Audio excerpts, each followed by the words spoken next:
Well, hello. Thank you for joining me today on my YouTube channel. It is Serena, and we have a beautiful day. Most of the morning I was actually working on my studio, and I will show you that in a second. Let's take a look inside. Hope I don't make you too dizzy here.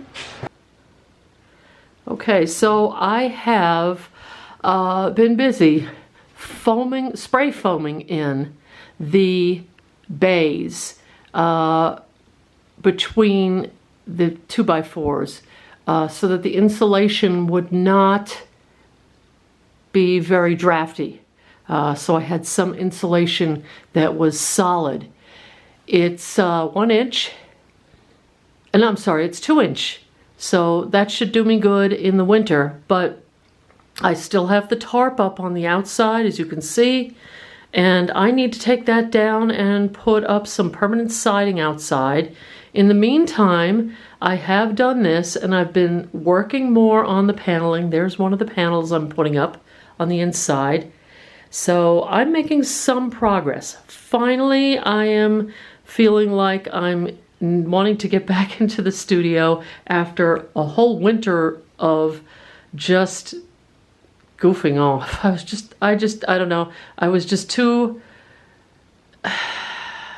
tired to do it. I just didn't want to. My medication just made me very apathetic, and I just didn't want to do anything. It was fighting with myself just to do the dishes, literally.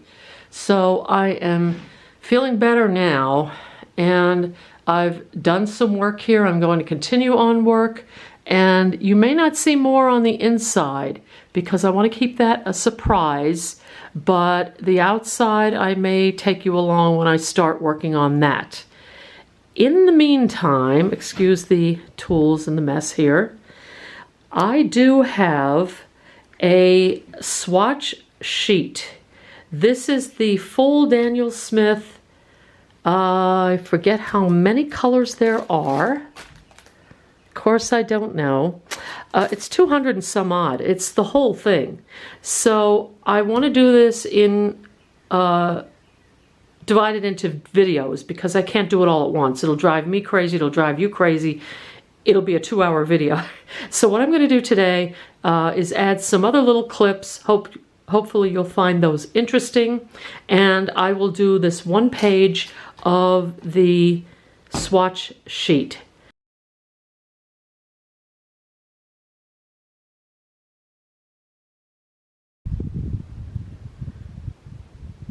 What a perfect spring day. The sun is going in and out of the clouds, and it is the perfect time to go to the nursery. And I don't know if you can see, there's 2 doves on the road there. Don't know if my camera is focusing or not. But let's get in the car and head on to the plant nursery.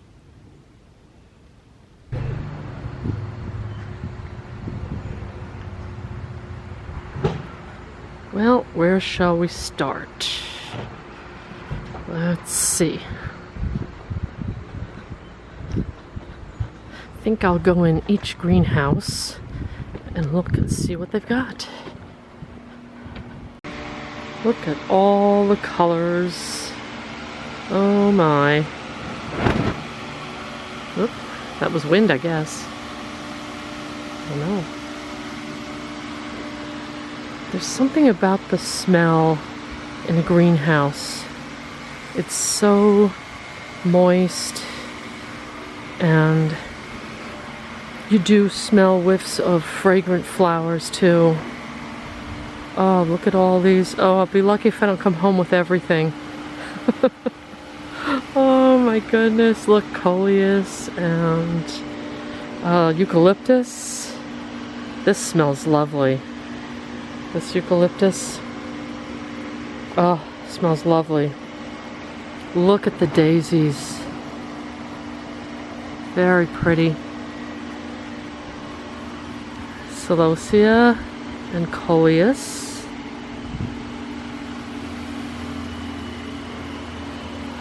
Petunias. Lobelia is one of my favorites.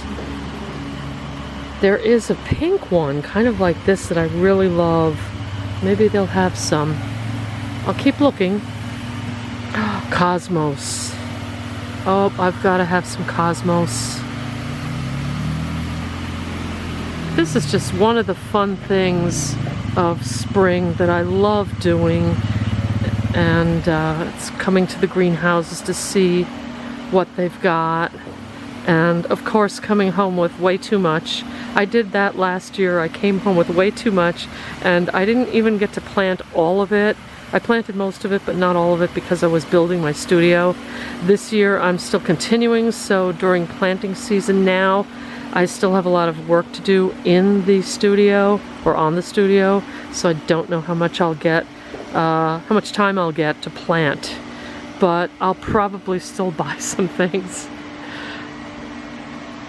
This is like the next best thing to an art store, going to an art store.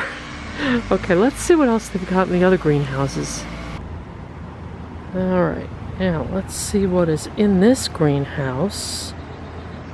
Ho ho ho, look at this. We've got all kinds of herbs. Lavender. Oh, was that lavender or rosemary? Oh, that's rosemary. Oh, wow, very strong. Wow, look at that. And let's see what else. Dill. Catnip. That's a mojito mint. That's a mojito mint. That is slightly minty. Here is sage. Oh, that's strong. Of course, we've got hanging baskets. Hanging baskets that go on and on. Oh, there's lavender. And there is more mojito mint. There's the lavender. I wish we could grow lavender. Lavender grows well, of course, in England. So jealous of my England viewers, my English viewers. Here we have begonias. All kinds of begonias. I like that dark-leaved one. Begonias on all the way in the back. Here, let's go over here. I'm kind of slow. I don't want to make you dizzy. We've got basil. Thyme. Thyme is kind of delicate. I don't use very much in cooking. This is a lavender.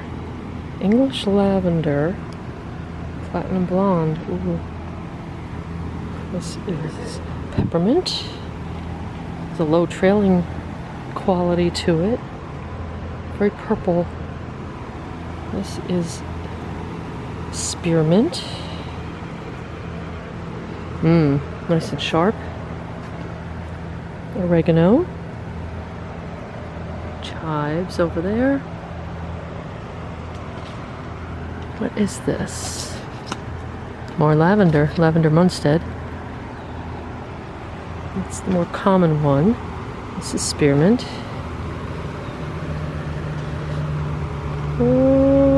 Cabbage.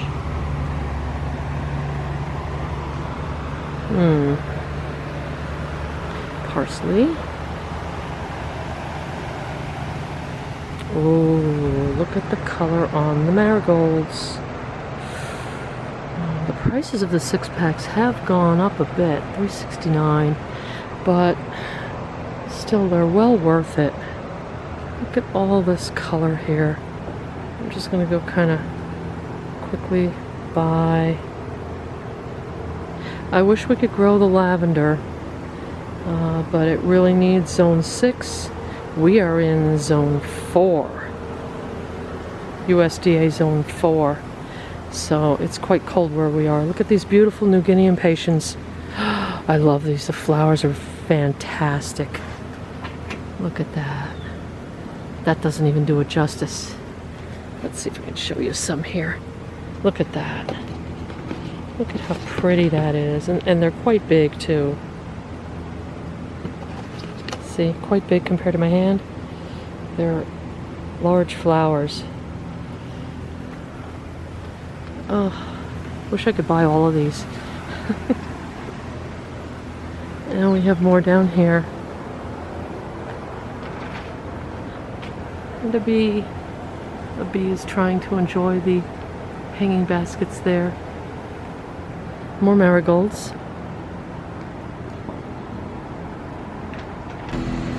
Now here's one more greenhouse I wanted to show you.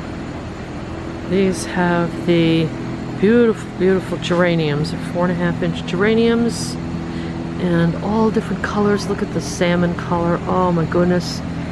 Variegated colors. Oh, look at that. Just so beautiful.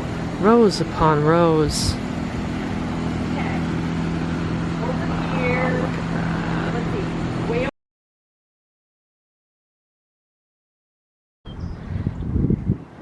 Well, you never know. You never know what you're going to find at a nursery. Look at this beautiful car. Wow, wow. Beautiful shape. Look at that. I don't know if anybody out there is a car person, but let's take a little peek inside. Oh, look how, wow, look at that. Look at that. I don't know what year this is from. It probably says on the license plate, but I don't want to film the license plate, so I'll just take a look. But look. Wow. Very roomy there. You don't think it's roomy, but it is. Look at that. A lot of leg room. Wow, look at that beautiful white wall tires. There is a plate on the back, so I don't want to go there. This is, let me see if I can. It does say it's historical. Let me see if I can do this without getting the plate. That's what it is. And I'll see if I can go down and get the bumper without the plate. Look at that, what somebody has done to restore this, or to keep it nice. Look at that nice little gas tank there, or gas access. Look at that beautiful car. Wow. Oh my goodness.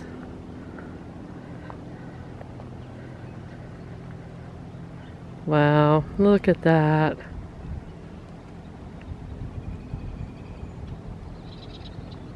Wow, look at that. Amazing.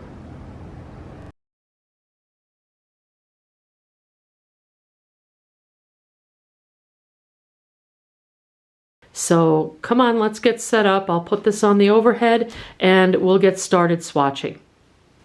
All right, so I have my Artistico, my Fabriano Artistico extra white cold pressed paper here that I have drawn a grid on. This is 300 GSM and or 140 pounds. I like this paper, I really do. I have both the cold and the hot pressed. Very nice papers, but great for watercolor, 100% cotton.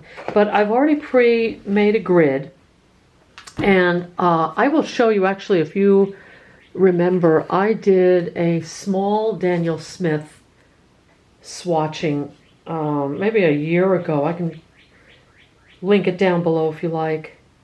But it came out very nice, so I thought I would use the same grid, but of course now I have more colors. Can you hear that bird in the background? I hope you can. I'll let you listen.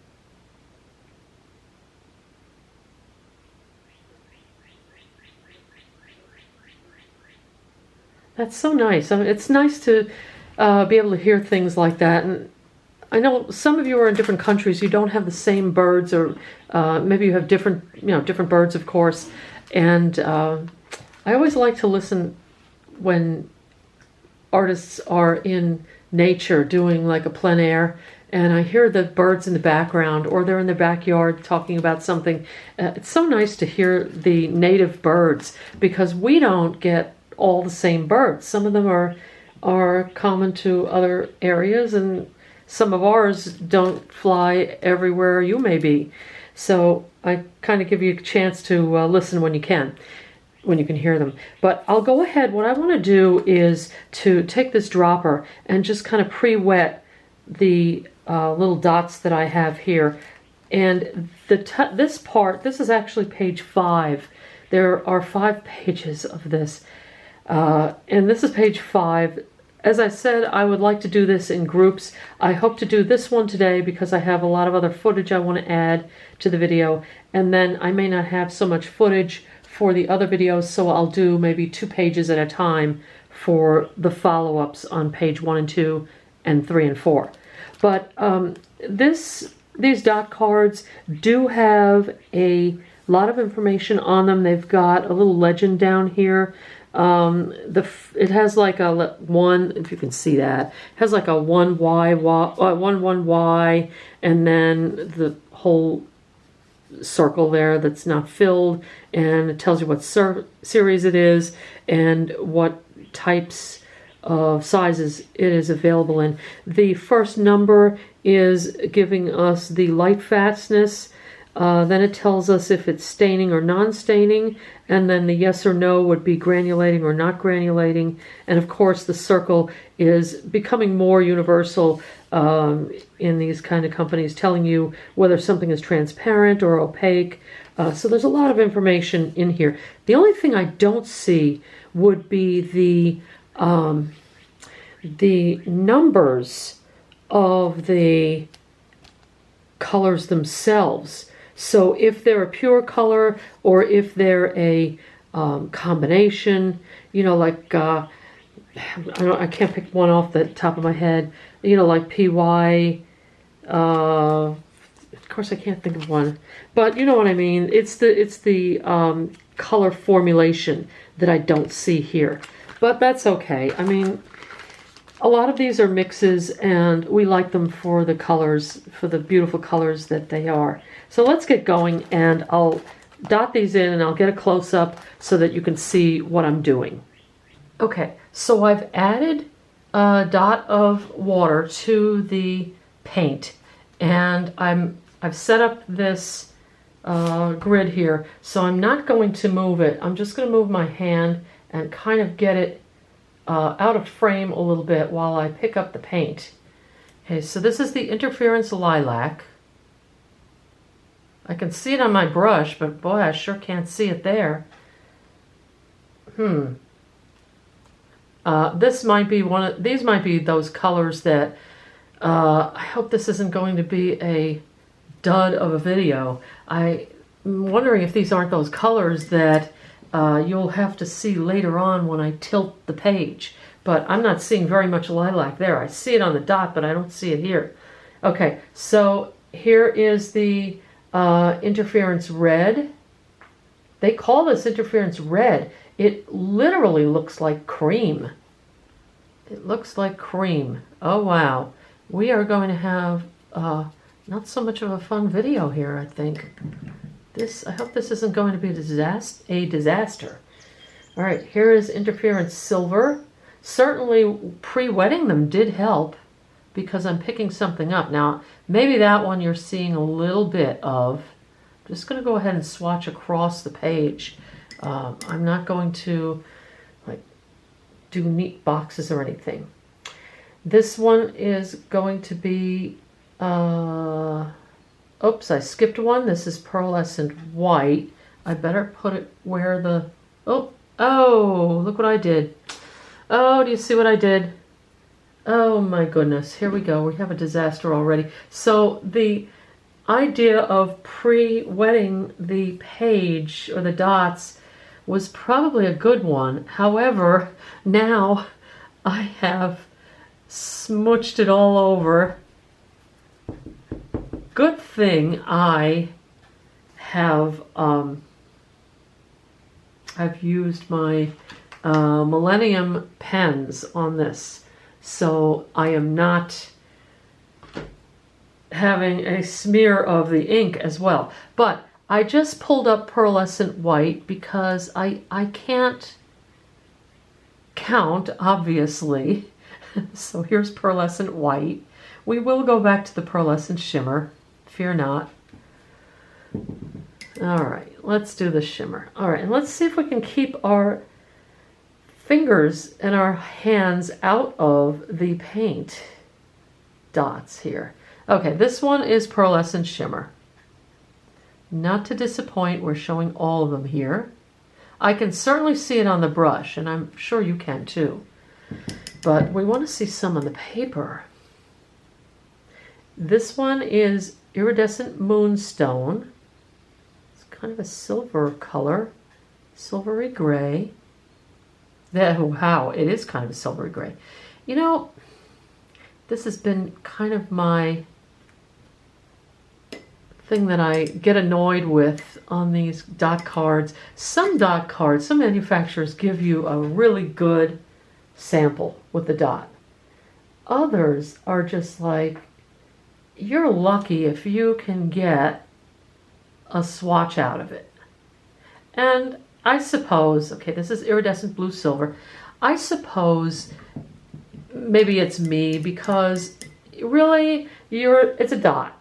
It's a dot card. You are supposed to really test it on the card that they give you. And they're not expecting you to draw a whole painting with it. They're giving you a little, inch-long swatch, which is fair. We understand what they're giving us. But I really wish they would give you a little more. That was Iridescent Sunstone. This one is Iridescent Aztec Gold. Now this one looks really nice. I think I missed, I think I didn't put a drop of water on this one. It's possible, it's very possible, because it's not picking up very well. But here we go. Iridescent Aztec Gold, wow.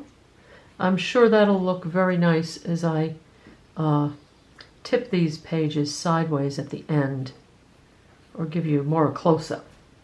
Okay, so that one's Iridescent Aztec Gold. Here is the Iridescent Bronze. Looks kind of the same on the dot card. Very different on the page. So isn't it funny how some of these are very intense and saturated and some aren't. The next one is Iridescent Goldstone.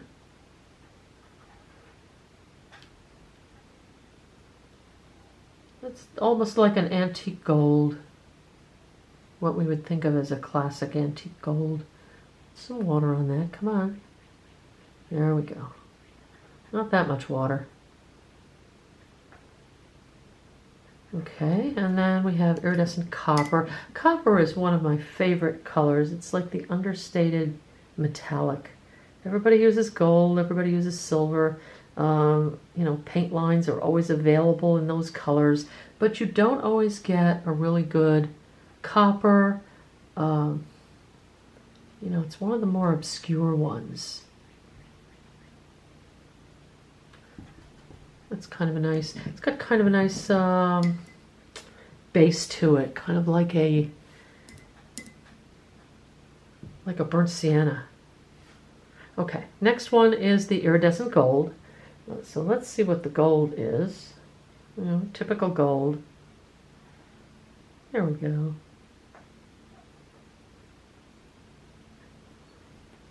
And next is Iridescent Topaz. That sounds interesting. It's got a bit of a greenish tinge to it here. That one did not wet very easily, but I'll go ahead and do it anyway. Oh, that's a nice color. Very faint, but still nice. Sure, it's got more sparkle than anything else, more sparkle than color, and some of these do. Iridescent Jade. This I can see the green right away. Oh, but look what color it looks like. It looks more of a brown. You can see it on the brush. Look at it on the brush. It's kind of a green, but it looks brown on the paper. Of course, this is a off-white paper. It's not the, this is not the, I don't want to move it right now because I don't want to get it out of screen. Next is iridescent garnet. Iridescent garnet. That's a pretty color. It's kind of like a rose pink. Let's see what it looks like. Kind of. It's a little wet. Let me see if I can get a little more paint on there. I want a good swatch. Okay. I want a good swatch that I can refer to later on when I look at these. And, you know, I knew when I bought this that I was opening up a can of worms because, you know, the reputation of Daniel Smith precedes it. It's like anything that's very good quality. You've heard about it, you know it's good, you've got expectations for it, and you know you're going to have a hard time not picking up at least some of these colors. You know, you look at these and you say, oh, that's gorgeous, I've got to have it. And, you know, before you know it, there it is in your cart. But at least with this type of, this is iridescent russet. The other was iridescent vibrant raspberry, as you can see. The good thing about these is that when you are swatching them like this, you're really seeing the actual color. You know, you're not guessing from a computer screen. There's iridescent ruby. That's the worst. And I have made some mistakes, not terrible mistakes, not, you know, but I bought some colors that were too close to ones I've already had, or I thought were something else and they turned out to be completely different. This one is iridescent scarab red, and I'll tell you what, I'm going to show you this in a second because this is totally not what I thought. Okay, so let me pick this up and show you. I don't want to mess any dots that I have that are wet. Here is the iridescent scarab red on the swatch page on the dot card. You can see the red in the middle, but it looks green on the side. Isn't that weird? And it comes out kind of red on the page. So who knew? All right, the next one is iridescent electric blue. Wonder how light fast this one is. This one, let's see. It should have, it's number 1. Excellent. Wow, really? Look at that color. Whoa. That is electric blue. Oh my goodness. This is almost like one of those must-haves. Although I'm not really big on iridescence or, you know, sparkly colors for watercolors. It just, you know. Mixed media, yes, but I wouldn't really use these for that. I would buy a special one for that. I would probably just use an acrylic, you know, metallic acrylic. Okay, this is iridescent sapphire. Let's see what color it comes out. It looks beautiful on the swatch dot or on the dot, and it kind of peters out on the page here. Kind of a little disappointing, too bad. Let me see if I can get a little more concentration of that. No, not really. That's it. All right, well, it is what it is. Next one is going to be iridescent antique bronze. And that's got kind of a more subdued or muddy, darker tone to it than like a regular, like the iridescent bronze up there. And sure enough, it's a little bit darker. not much. Not much. Kind of hints of a light Van Dyke brown, maybe. All right, let's see. Iridescent antique copper. Trying not to. Wow, I'm just amazed at the birds outside. It's so nice. I'm in my studio doing this, and this is going to be one of the best decisions I have made in building a room of my own, a studio. Speaking of a room of her own, I have just finished reading Virginia Woolf's A Room of Her Own. If you get a chance, go ahead and read it. She wrote it as a speech, or a compilation of a speech that she did in, I believe, 1928. And she is lamenting that there are not a lot of female writers. And she was trying to, of course, look into it and figure out why, and why women just didn't get a chance to do the same things men did. Well, big mystery there. But in any case, she basically came to the conclusion that in order for society to have the contribution of women writers, or I would say any creatives, you really do need a space or room. She said a room of your own, and what did she say? 500 a year, which of course back then in England, 500 pounds was enough to keep you going, and have leisure time to do things. It's one thing to say you have a closet or a desk or even a room or even the house to yourself if you can't have any time to do anything because you're working to pay for it. So it kind of defeats the purpose. But I found it a very interesting, very short book. I highly recommend it. But it basically goes to my theory of the fact that I needed some place to work. I had no place to work. I can actually link that video. It was a little bit of it was an eye-opener for me.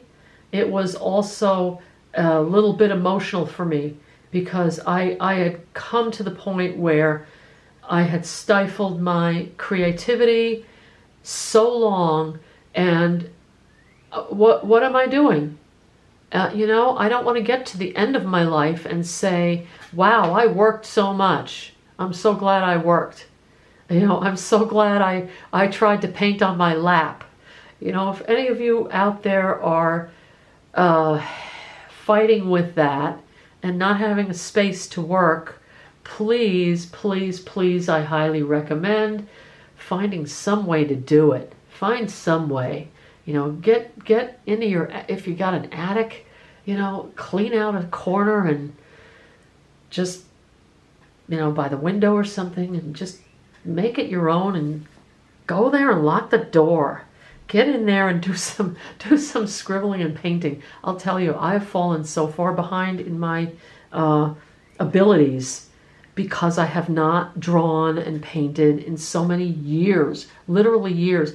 I am worse now than I was 20 and 30 years ago, which is bad. So I have to catch up on a lot when I start getting this studio in place. All right, I diverged for a moment. I will link that video up when I talk about getting, you know, making the decision to build a studio. So if you haven't seen that one, you haven't followed me for a while, you might enjoy that one. But this one was iridescent antique gold and followed by iridescent antique silver. What I'm going to do now is that we have the line of gouache, the Daniel Smith gouache. Not too many, probably just as much as the iridescent ones that I just did in watercolor. So I'll go ahead and do the same thing. I'll stop the video for a second and I'll wet the dots and come back and move this up so that you can see the gouache. All right, so with the gouache, we have the light fast rating, what tubes they're available in, whether they're staining or non-staining, and the transparency. but of course they don't have a spot for granulation because that doesn't apply. In this case, we're going to start with the first one, which is a very popular color, buff titanium. Now, I'm going to reiterate my pet peeve with these things, these dot cards, and say, you know, look at the stingy dots that there are. I mean, I get it with watercolor, that's okay. With the watercolor, you know, a little bit goes a long way, but here's Hansa Yellow Light. This is kind of barely enough to show me what's what. Wow, that's almost like a fluorescent color, isn't it? Hansa Yellow Light. Then we have a Hansa Yellow Medium as the next one. That one's a little hard to wet, even though I put a dot on there. That's very comparable to a cadmium. They are getting very good with these cadmium substitutes. Now we have to get rid of some of these things that are bad for the environment. I'm guilty of that. I really love cadmiums. There's nothing like them, but look at this. It's getting very, very close, and you know, for the sake of saving the environment, I would tend to go with this instead of, you know, my good old cadmiums. Of course, I'm going to use up what I have, but I'm tending not to get more. It just, we have to all work together to do what's right. Okay, Hansa Yellow. We have a little spot there. I don't know. This is Hansa Yellow Deep, and I have a cat fur there. So, any of you cat lovers out there know what I'm talking about. When you are painting something and you get the cat's fur, if not their paws or their whiskers or nose or something, they will get their fur in your paintings just to spite you because you didn't give them attention. Okay, this one is Pyrrole Orange. Wow. Get your sunglasses for that one. That is a bright color. A little tending more toward red, but you can fix that if you don't like it. Here's Pyrrole Scarlet. I should actually put these on the right side of me so I'm not going over the edge there. Well, these are quite nice. These, I could almost use these as watercolors. Pyrrole Red.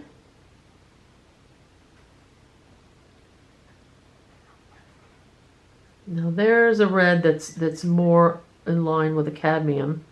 I kind of like that one. Here is our quinacridone magenta. Let's see what we've got. I always liked magenta or red violet. The Crayola red violet was always my favorite color. I love that. How many people have a favorite Crayola?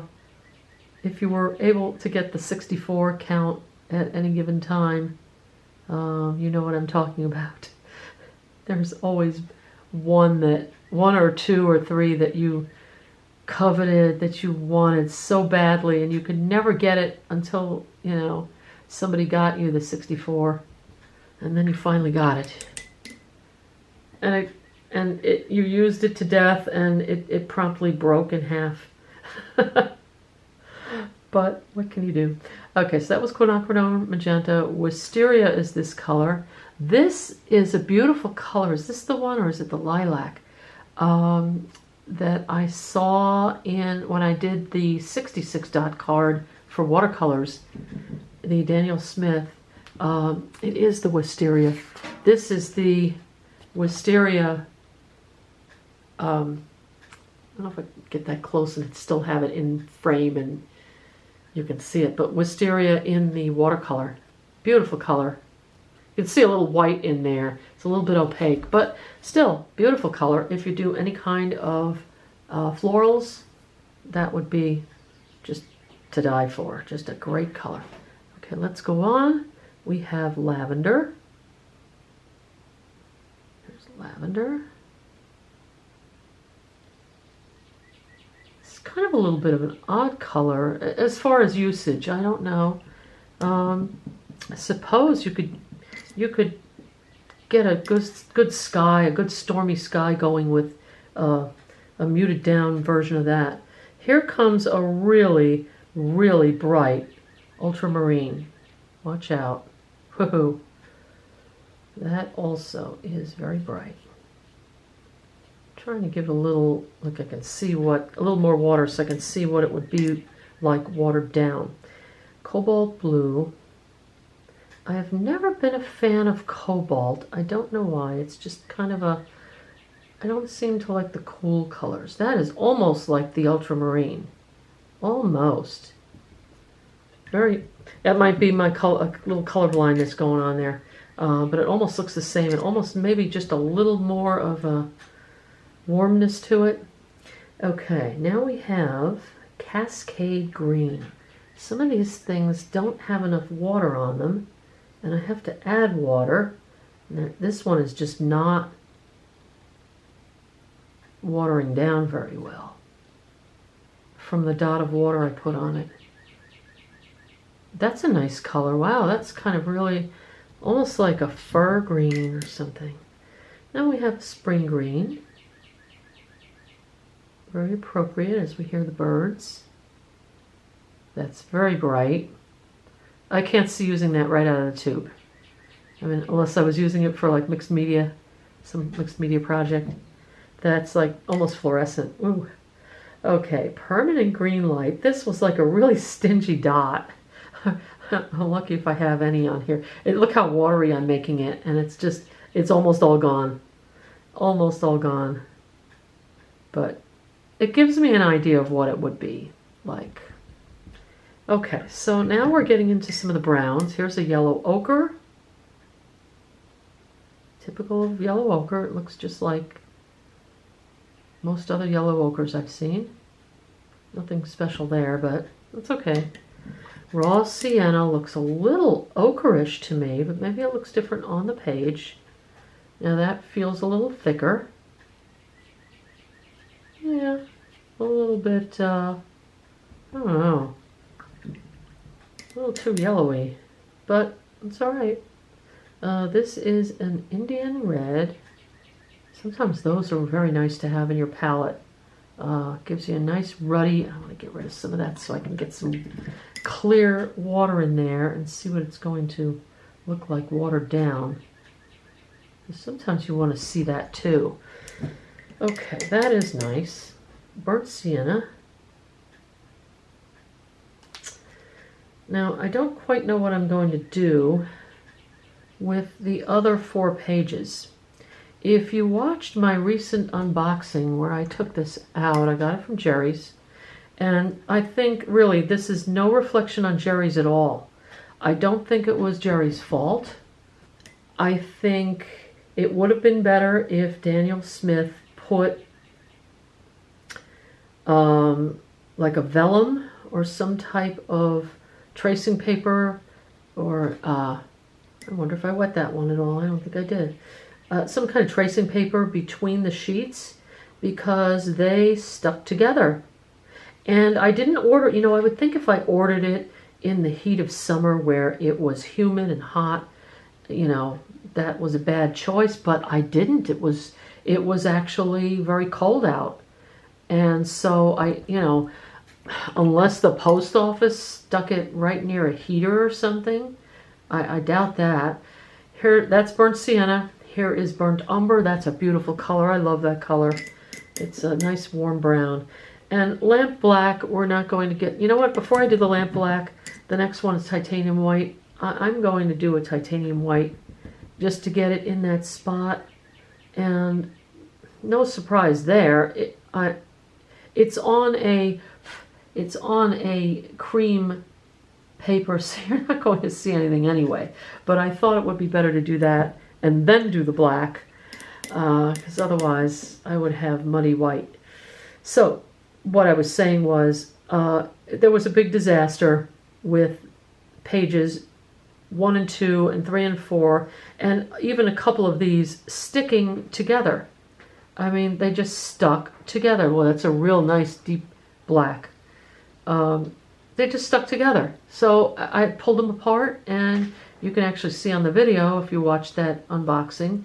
I was quite surprised that there they were with bits of paper on top of each of the dots. So Jerry's did, I reported it to Jerry's. They did the right thing, even though they, you know, we can't say it was them. I don't know if it was. I don't know if it was shipped that way, if it was an old one that they had, or, you know, something happened in transit. I don't know. But they did the right thing anyway. And Jerry's is a very reputable company. I have never had a problem with Jerry's. I can always recommend them, you know, because they do take care of their customers. I buy a lot from them too, so maybe that's part of it. But anyway, let's show you the finished product. I'll get a close-up for you here so that you can see these. But I'm going to have to solve that issue with the paper sticking to the dots. I don't know what I'm going to do. So I'll kind of go through these so you can see the colors. This is my favorite part of swatching when I watch the videos on other people's channels, because it gives me an idea of what the colors are, and without making you dizzy, I'm going to go to the top and show you these. Let's see if we can get some of that. You can't really see it. Those first two are very, very faint. Maybe if you use them straight out of the tube without watering them down, you'll get something. I can see some of the others reflecting the light, but not that, not the first two. But I'll go through it anyway. But this is how I pick some of my colors when I want to buy some colors. Look at that iridescent vibrant raspberry. That is a good color.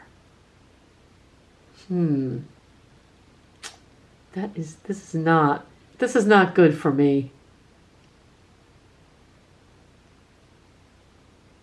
But there we go. That was the swatching of this one page. I hope you did like this video, and the swatching helped you.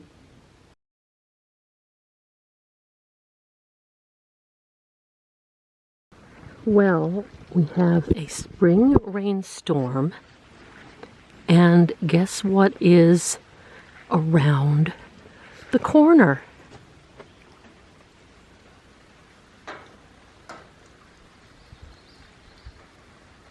You can barely see the little goslings there. I don't want to get closer and scare them.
They're so cute.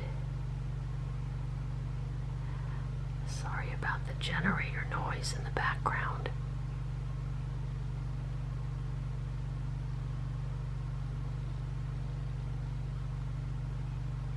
Look how attentive and protective the adults are.